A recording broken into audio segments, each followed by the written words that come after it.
care globally as a necessity in our lives. Okay, thank you so much. Now, what is the theme of this year's celebration? And probably why this theme?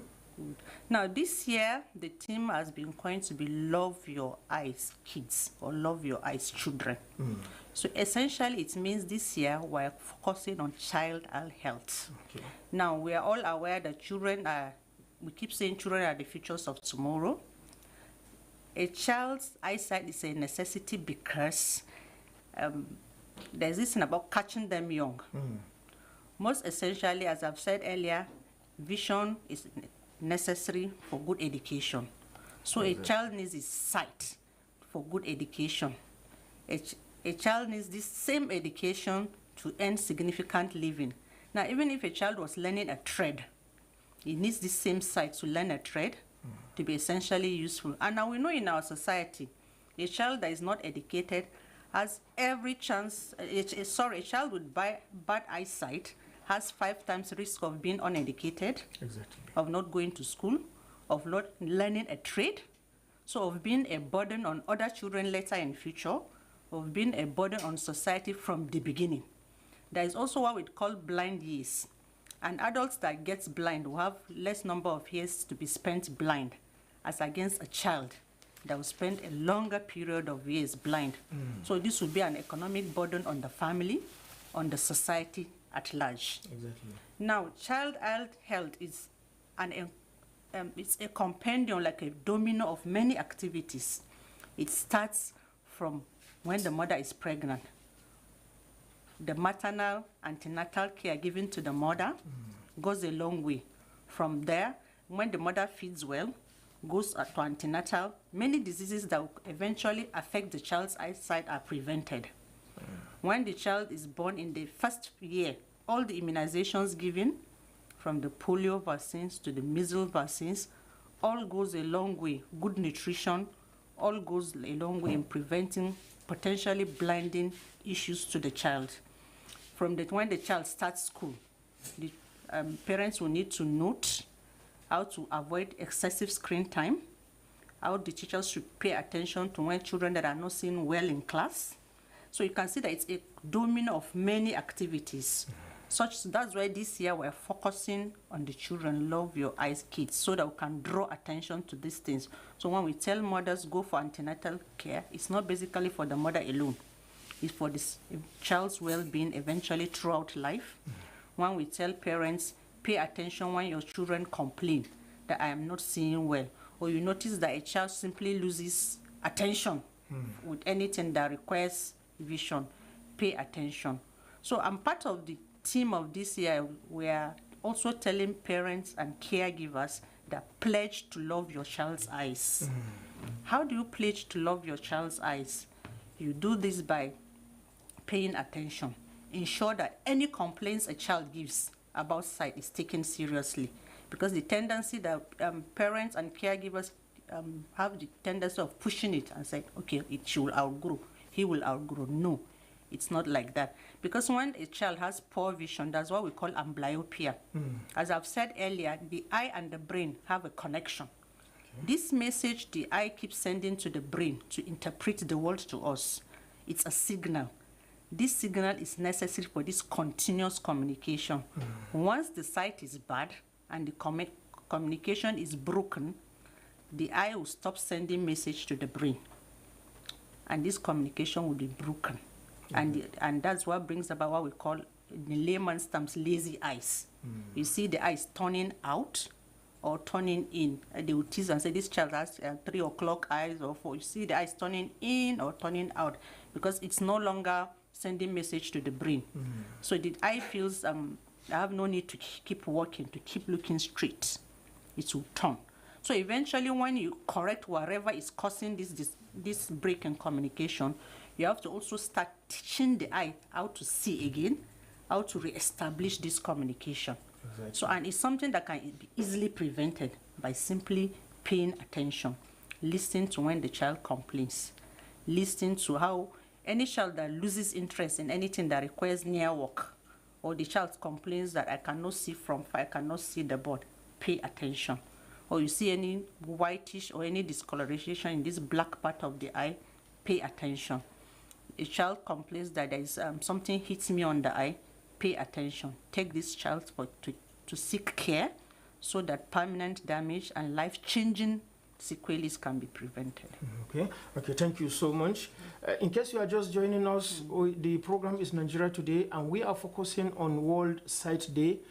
This day has been set aside by the United Nations and, of course, the World Health Organization to draw attention of the world on the need to take care of the eyes, especially the child, which is the focus this year. You can join us on this discussion through the number 09038808883. You can also view us live on our Facebook page on Prestigefm91.7mx. You can equally send your message there and, of course, add your voice to this discussion.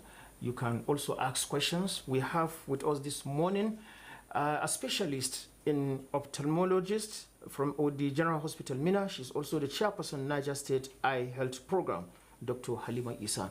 Okay, moving forward now, for some parents, when the child begin to have issues with the eyes, you see them patronizing all sort of quacks, sometimes applying all sort of solutions to the eyes. What is your call on these parents? Cool, thank you for that question, because this is a sequelae that is, we've seen, and for me personally it's very close to my heart, because I've seen parents bring children with life-changing sequelae, very deadly, because oftentimes these quacks they patronize and the unsolicited advices they get from other supposedly experienced mothers actually cause permanent damage to these eyes. One of the most commonest I've seen is that they tell women when a child's eyes is red, is discharging, apply breast milk. And believe me, I've had a child that lost her sight before a naming ceremony. For me, that was a very touching thing, because it was something, the child just had conjunctivitis. She had an infection while coming out through the mother's birth canal. It's something that we call it neonatal conjunctivitis. It was something that was easily treatable with simple antibiotics. But she was told, apply breast milk. And when that was not done, they just gave her some concoction to drop. And this child's cornea melted. The cornea is this black glassy part. And the only thing that can replace the cornea is if you get a transplant. If you get another cornea to put. Unfortunately, in our environment, we've not reached where people donate their eyes at death yet. So it's difficult to get a cornea to transplant when it's needed. Unfortunately, this same child, the cornea melted, it became infected, and they also, instead of coming to hospital, they went to a chemist and they were given steroids. So it's like there was fire and they were given fuel to quench the fire. And this child got neonatal sepsis. She had infection that went around all the body, all within 4 days of her birth. By the time this child came, we had to remove the eye to save her life. Because at this point, it was no longer about sight, it was about keeping the child alive. We had to remove the eye. Luckily, it was one eye. We had to remove this eye. The child survived. She's about 6 now. We had to remove the eye. We put in an ocular implant so that the place would not be. She keeps growing now. We have an artificial eye that we put there. It will appear the same, but she no longer, it's just for cosmesis, such that the socket will not be empty. The mother, in fact, brings her every birthday because somehow I grew attached to the girl. So I tell parents, please, once a child complains, you are going to hear many things. And one of the myths, again, they tell parents, no, a child cannot use glasses. It spoils the eye. That's a very, very wrong notion. It's actually when a child needs glasses and you don't use, that's what spoils the eye. Now, a child can be short-sighted, can be long-sighted. It means a child can have difficulty seeing far things. A child can have difficulty seeing near things. And these things are easily correctable by use of simple prescription glasses. Issues comes when a child needs glasses it's not given, or you just go to the market and buy off the shelves, because these glasses are not prescribed blindly.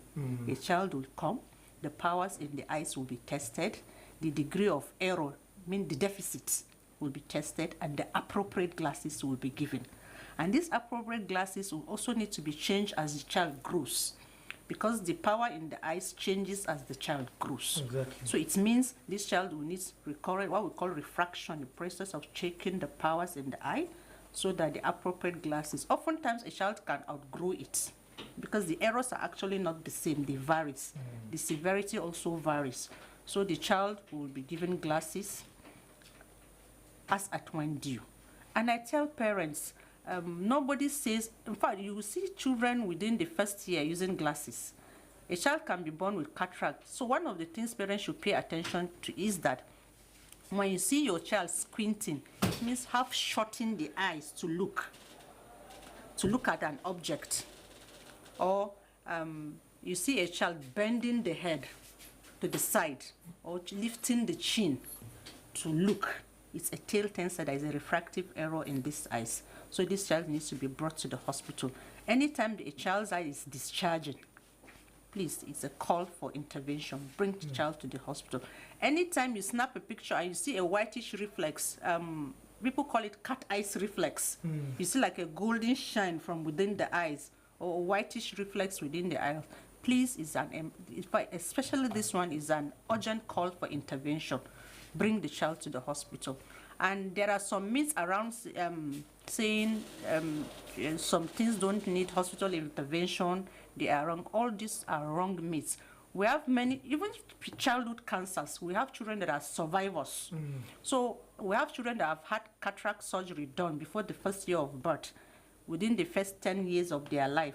In fact, we have a pool of them. We call them pseudophakic motivators. We use them as examples for other parents to say, okay, see this person, see this person.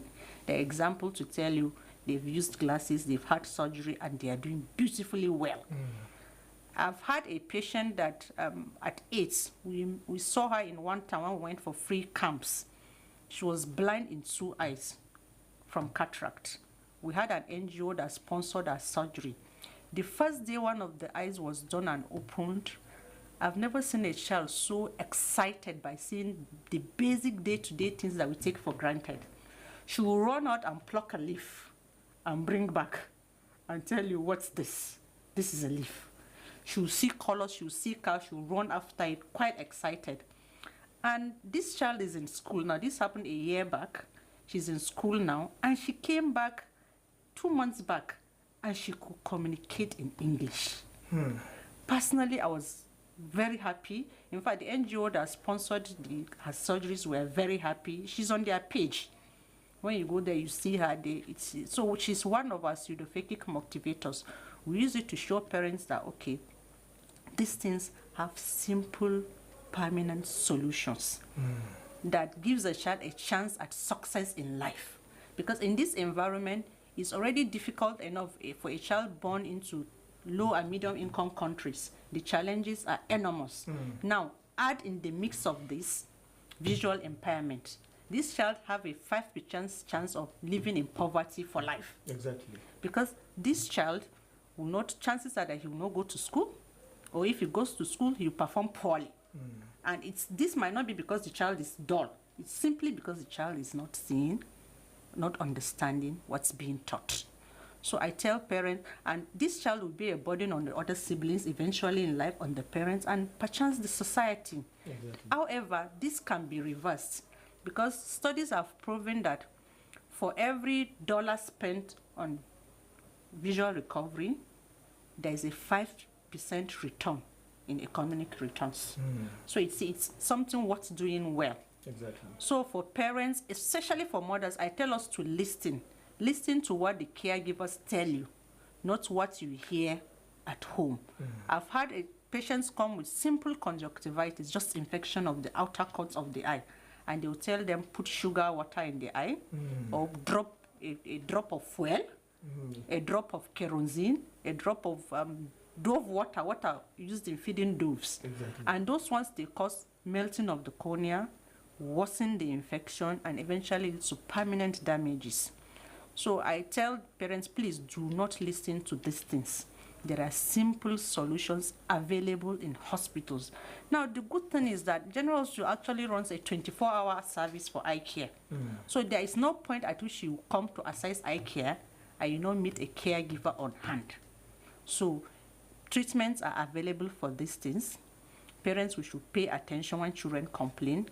Pay attention to when a child squints the eye, they have shut the eye to see. Pay attention when you see any abnormality in a child. Kindly bring them to assess care. You are doing yourself great service, doing the child great service, and doing the society at large great service. Okay, I thank you so much, Dr. Halima Isa. And let me ask you this question. At what point should a mother take care of the eyes of a growing child, say 3, 4, 5 years, who is always going or is already having outdoor activities? Sometimes you see some mothers don't even care to give birth, to bath the child before sleeping. Yeah. Sometimes they say, no, in the morning when he wakes up, he will bath. And then sometimes in the morning when there is no school, the mother doesn't care. It will be way into the day before probably she could bath the child. So at what point should a mother be taking care of the eye? Because it is during this bathing that probably the eyes can be also washed. Now, I say for mothers, now we see currently we keep talking about mothers because in the first formative years, the mothers spend the larger percentage of time with the children. Exactly. So chances are that you are more likely to notice any abnormality. Now, if a mother is empowered and knowledgeable, it's more likely that she will put these things into practice. Now, for a mother to look after the child, it starts from the pregnancy. As I've said earlier, attending antenatal care and getting the appropriate antenatal drugs, it's one of the first steps to ensuring your child eye health, because there are some infections that can happen during pregnancy that can cause permanent damage to the eye, and these ones can be prevented during giving adequate antenatal care. Giving birth under supervision in recognized approved places. It's another step in one of the steps that ensure your child has adequate eye health, because simple procedures like supervised childbirth, unsupervised children can end up with damage to the eye, damage to the brain that can cause eventual visual loss. So that's one of the steps. Now, within the first year of life, ensuring adequate immunization, one of the commonest causes of child blindness, especially in these first few years, it's a domino of activities. It's an interplay of poverty, ignorance, and lack of education. Now, when there is poverty, chances are that this child will be malnourished. When this child is malnourished, it causes immunosuppression. It means it makes the child prone to many diseases. Now, when there is poverty and there is ignorance, this child is already malnourished. The parents are ignorant, so they will tell them to use traditional eye medications, traditional solutions to things that are easily treatable in the hospital, and that's when they start using concussions in the eye, all this Dove water in the eye.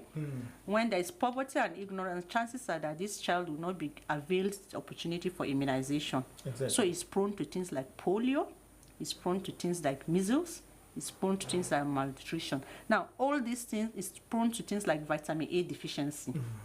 Those things cause blindness in the child. They attack the cornea. It's this central glassy part. They call melt.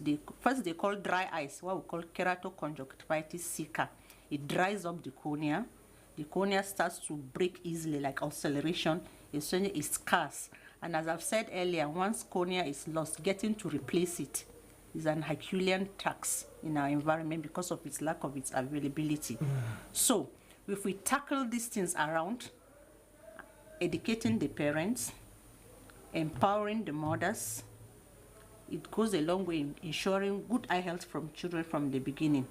Then as the child grows, we tell the parents, ensure one of the basic things that is becoming a bigger problem is exposure to screen, what we call screen time for children, because with the advent of these Android phones, an average house, average family has access to Android phone. You find that a child cries, the mother just throws the phone, and so that the child stops disturbing her. And now this screen time causes a lot of harm to the children.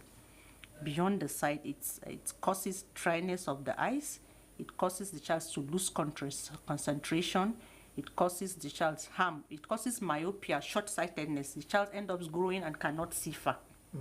So we start by telling the parents, limit the screen time. For a child that is less than 2 years, the teaching is that no screen time at all.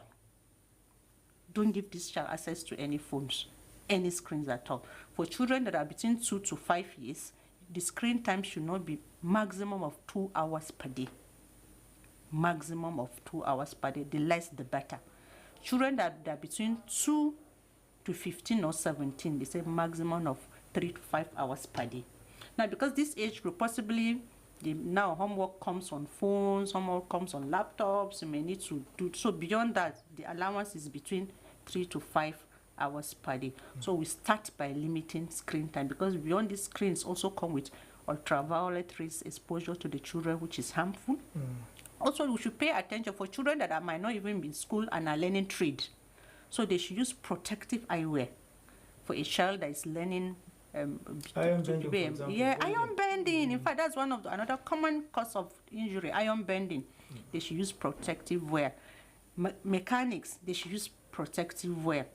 Again, I also tell parents, when you need to discipline a child, oftentimes you've seen patients that the parents in anger trying to hit a child will hit the face, hit the eye. Using the broom. Using the broom, iron, slap. Exactly. And they come with very damaging sequelae. So I tell the parents, first and foremost, don't go into discipline a child when you're furious yourself. You need to calm down. When you're calm, chances are that you might be more rational, discipline in a way that the child will take the disciplinary action from it and take correction, and not end up with a blinding sequelae. Exactly. Good. Okay. Thank you so much, Dr. Halima Issa, a consultant ophthalmologist from the General Hospital, Mina, and the chairperson, Niger State Eye Health Program. You can join us on this discussion through the number 09038808883. Like I said, you can also view us live on our Facebook page on Prestigefm91.7mx, and you can call in to also add your voice to this discussion. We have the first caller. Hello, good morning. Good morning. How are you? I'm fine, sir. Good morning, Auntie Halima. Good morning, sir. My name is Mohammed, calling from Lapai. Okay, go ahead. I'm a patient when I was in Sokoto. Longest time, Auntie Halima. Thank you very much. Anytime in the morning when I wake up, I used to see a lot of things, very tiny in my eyes. But I'm not used to see very far, just as I used to see it before. So what is the causes? Thank you. My regard to Ogaisa. Okay, thank you so much. You understand the nature of this Yes, complaint? I do. Okay, thank you, Mohammed, for calling this morning. If I get you correctly, you're complaining of seeing what we call floaters. When you wake up in the morning, you see tiny things flashing around in his field of vision. Mostly patients will complain that, and they will tell you it moves when they move their eyes. And his second complaint was that he was no longer seeing far clearly the way he used to see before. Now, there are many things that could cause this, but the commonest will be the early onset of cataract. We have natural glasses in our eyes called the lens. Ideally, this lens is it's like a transparent glass. As we age, or from many other things like diabetes, if you're on steroids, if you're on every other medication, trauma to the eyes, can cause opacities to start forming on this lens. Now, most instances, these opacities can start from the sides of the lens, in which case they are covered. You might not see them, but when they are located centrally, you're going to start seeing them as dots or lines, depends on their appearance in your field of vision. And you feel as if when you move your eyes, they move. In fact, patients will literally tell you, it's as if I want to catch it, but I can't catch it. Exactly. I see it's moving. And it also comes with your distant vision, and your near vision might start diminishing pari passu, or it can just be your distant vision. diminishing initially. So early onset of cataract can cause that. It can be things in the vitreous, inflammation. The vitreous, we have this gel at the back of our eye. It's what gives the, when you touch your eye, it feels like this bubbly thing. It gives the eye this fluffy feel. Exactly. This vitreous ideally too is a clear fluid. If you have anything that can cause things to deposit there, it can be from bleeding, from an infection or inflammatory process. You can also, because now we don't see, we move our eyes and we don't feel the vitreous because it's clear. It just allows light to pass through straight away. Anything on this, in this vitreous can also make you see the floaters and also cause drop in your vision. However, what I would advise is to come to the hospital. So this is just one of the few causes. There are many others. We cannot exhaust all of them here. However, the ideal thing is to come to the hospital For proper examination. for proper examination and diagnosis and treatment. Okay. Thank you so much. We hope you have been informed. Madam Mohammed from Lapai, thank you for calling. Hello, good morning. Hello, good morning, doctor. Morning, sir. I'm Abdullah Gladima. Oh, okay, go ahead, Madam Abdullah. Sometimes about 5 months ago, I went to this eye operation at Tulsi Eye Center, Abuja. And since then, sometimes my eye will be itching. The eye will be itching. The right eye that I was operated on. I don't know, the eye drop they gave me, can I continue to use it or do I need to check up again? Thank you. Okay, thank you so much. Okay, good morning, Mr. Abdullah Galadima. Now, if I got you correctly, you had a surgery done at Tulsi Chanrai. Now, there are different kinds of surgeries that are done in the eye. It would have been helpful if you had told us the type of surgery that you had. There are 1,001 type of surgeries in the eye. So it's difficult to actually say, this is what you can do. It's possible you had cataract, so even the cataract surgery, we have different types of cataract surgery. You must have had glaucoma surgeries, there are different types. You must have had retinal surgery, macular surgeries. However, it's mostly difficult to give post-surgical advices if you've not known the kind of surgery, if you've not known the surgery that was done. So my advice is you can still go back to the Tulsi Chanrai and have the eye examined, or you can come to any nearer hospital to have the eye exam, because dosing drugs post-op, that's post-surgery, is also determined by the type of surgery done. So I can have a certain type of surgery, you can stop the drugs after 2 weeks. Some you use the drugs 6 weeks, 4 months. It all depends on the type of surgery. Maybe if the papers are still with him, he can come to the general hospital with the papers? No, even if he comes to the general hospital, we can actually examine the eye and we'll know the type of surgery that was done. Okay. In that way, appropriate advice and prescriptions can be given for him. So for now, itchy eyes is his major concern now. Now, itchy eyes is, and he did say he's on a drug. Now, what drug, I don't know. Exactly. So it's difficult for most practitioners and surgeons. We are skeptical to prescribe drugs to patients you've not examined. Exactly. Because that itchiness can be from many things. It can be a suture that was left there after surgery irritating him. And in that way, all you need is to remove that suture. Exactly. It can be a retained foreign body, you don't know. All you need is to remove. So it's difficult to say use so drugs without actually seeing what's causing that itching. Exactly. So it's safer to come to the hospital. to get re-examined To again. get re-examined, they will be able to help. Exactly. Thank you so much, Dr. Halima Isa. Okay, we have another caller. Hello, good morning. Hello, it's Sam Abdullah Gladima. Oh, okay. You are lucky to have I come have back. all the papers. Okay. The series of drugs that were given to me. Okay. I think I will come to the hospital by next week. All right, that's good. Grace of God, yes. Now, my clinic days are Mondays and Wednesdays. Okay. Yes, so. I will be there, inshallah. So, yeah, okay. Thank you so much. Okay, so you can target Mondays and Wednesdays. Those are the clinic days so that she can attend to you. Okay, we have another caller. Hello, good morning. Good morning, Dr. Dantala. Good morning, sir. And good morning, the doctor in the studio. Good morning. This is Mr. Bute from General M. I will share it. Okay, go ahead. We had a case in General Hospital where a patient, a young boy, taken to the hospital was the drug prescribed by the medical doctor later even killed his sight. At the end of the day, they referred them to eye center, Kano. Reaching there, the medical personnel there discovered that the eye has been damaged beyond treatment. And as such, the guy is totally blind. There's nothing the parent could do. So this mistake happens from the hospital, the general hospital, the doctor that was treating the guy in the first place. So in this case, what can the medical doctor do? Or what can the parents do?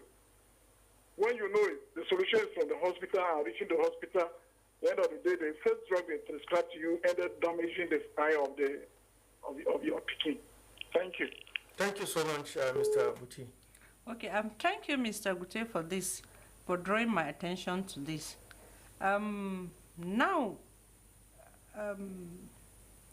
it will be helpful. I'll be interested in this case because at the risk of blowing our trumpet, we have an organized organogram in Eye Center Mina.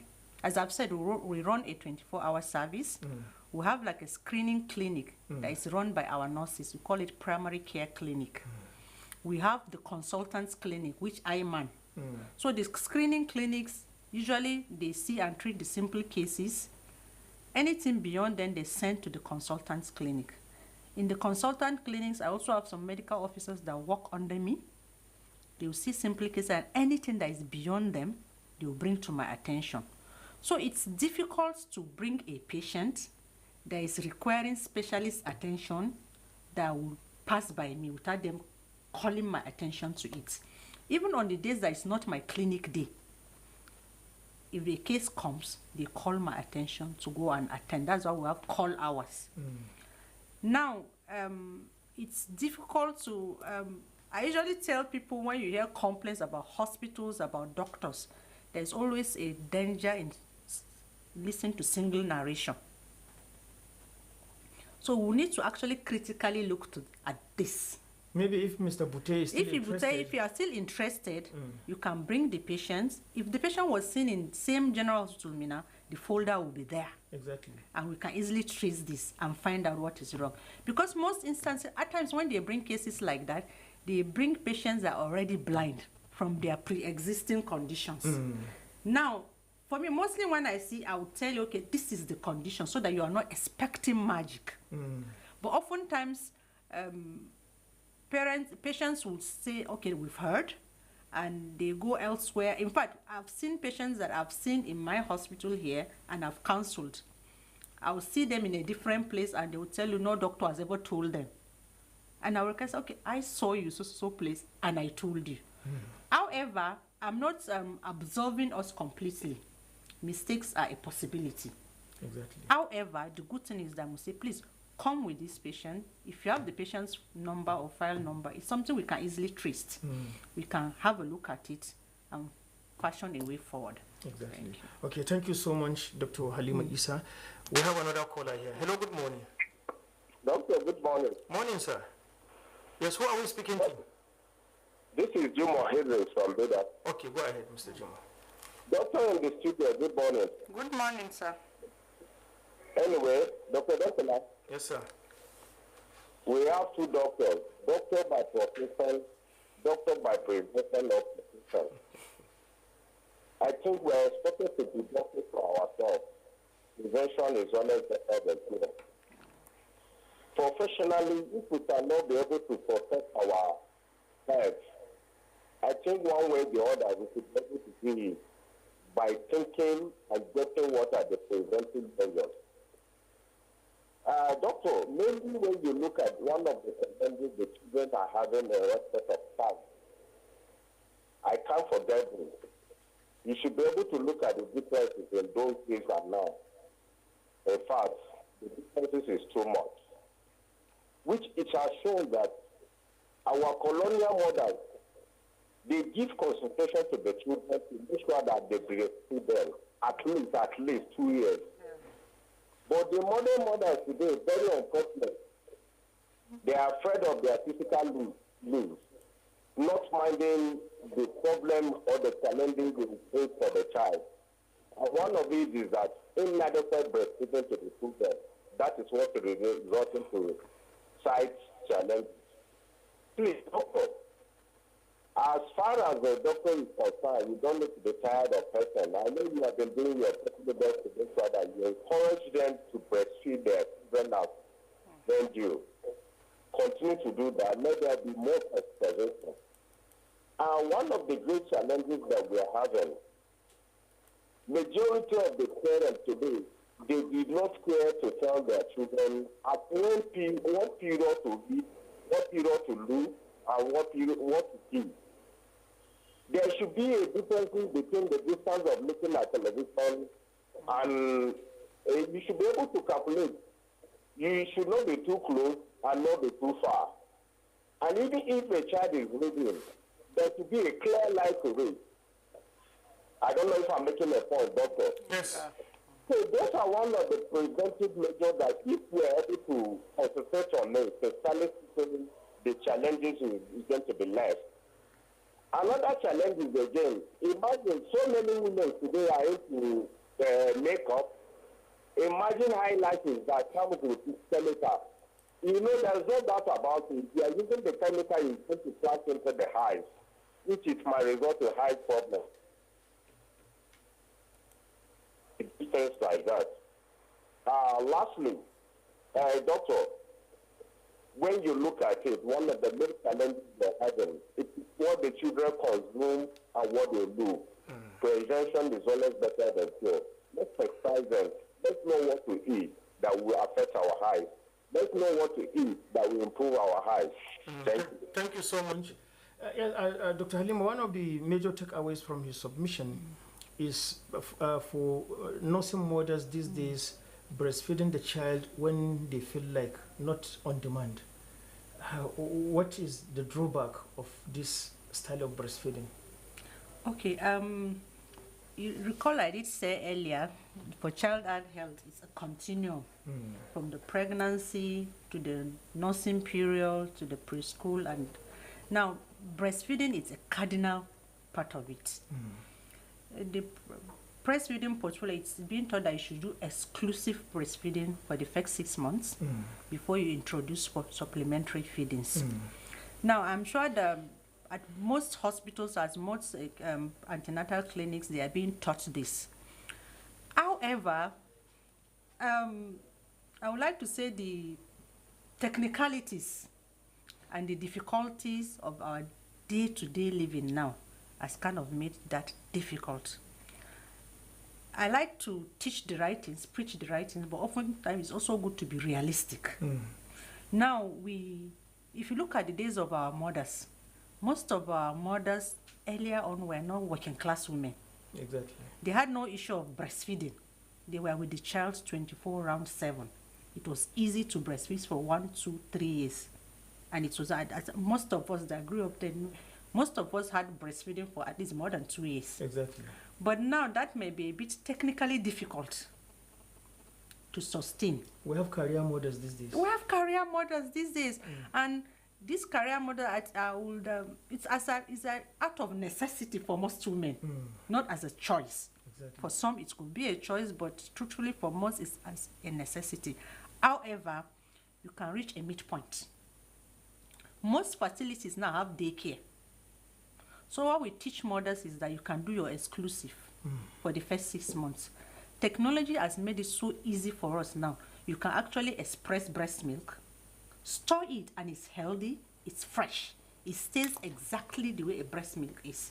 You express it, keep it stored in fact, there are flasks that comes now that keeps your expressed breast milk in the same temperature, in the same milieu, as if the child is just taking it directly from the breast. So we can actually use these technological advances to ensure that our children have exclusive breastfeeding for the first 6 months. As he rightly said, exclusive breastfeeding goes a long way in ensuring good eye health. In fact, in ensuring that your child has a healthy first start at life. Because beyond the good eye health, it means your child will be prevented from malnutrition. which I did say is also a precursor to poor eyesight. Your child will be prevented from recurrent diarrhea and vomiting, which will also be a precursor, which will also ensure good eye health. So we can look at the way of, for mothers, we can, and it's not about working class mothers alone. You have mothers that are forced to earn. They have to go to market. Exactly. They have to do other menial jobs. So we can look at how we can bank on the advances available to ensure that come what may, our children are breastfed adequately. Again, now the book says the first year, within they found out that adequate breastfeeding within the first year will suffice for these children. So for mothers, we can pay attention to that. And he also spoke of feeding, which is very important. I think we mistake good nutrition with just giving expensive food. Good nutrition doesn't really have to be expensive.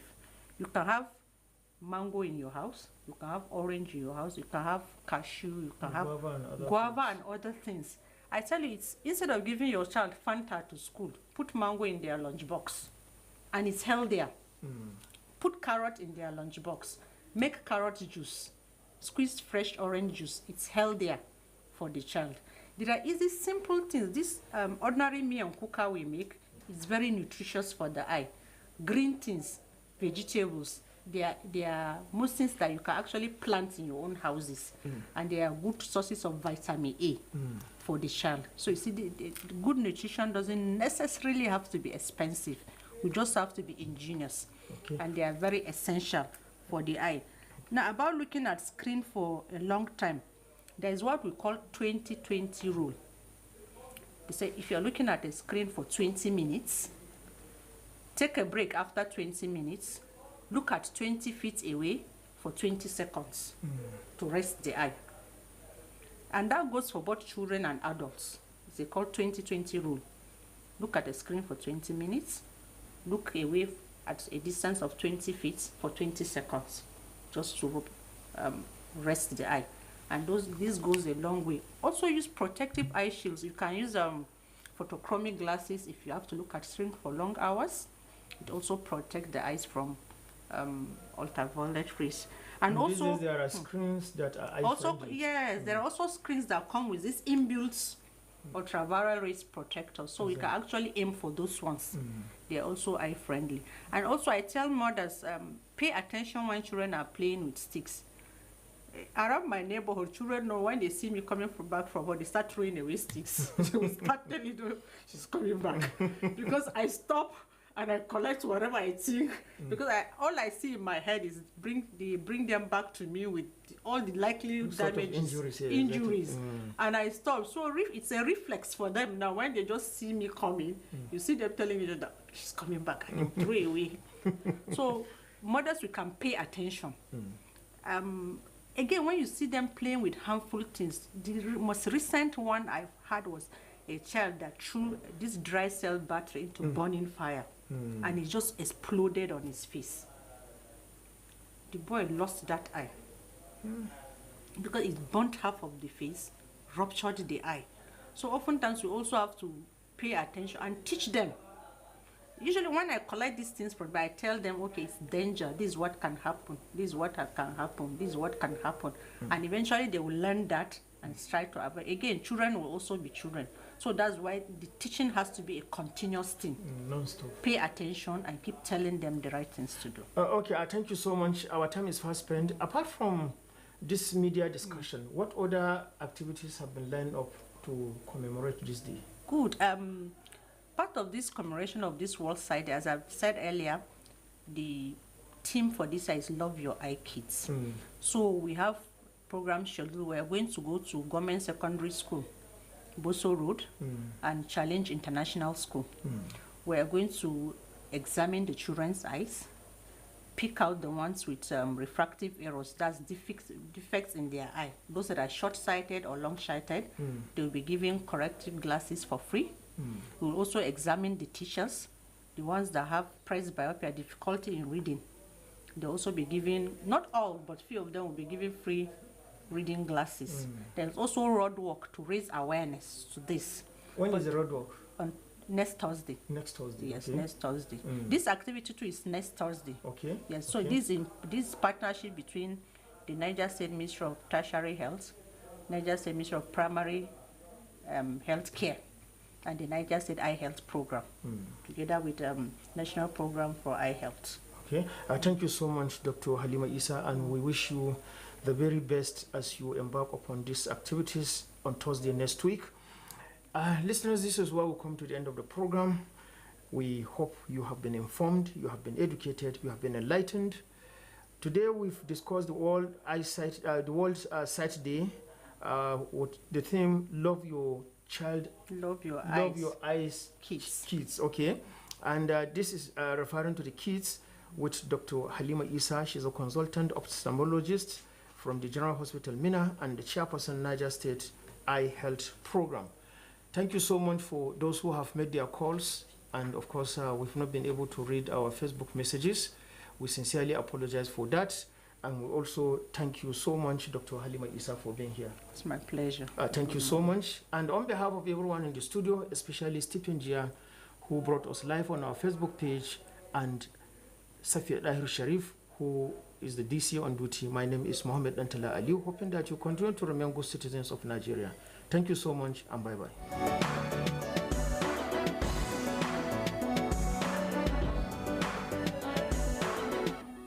Wake up! Wake up!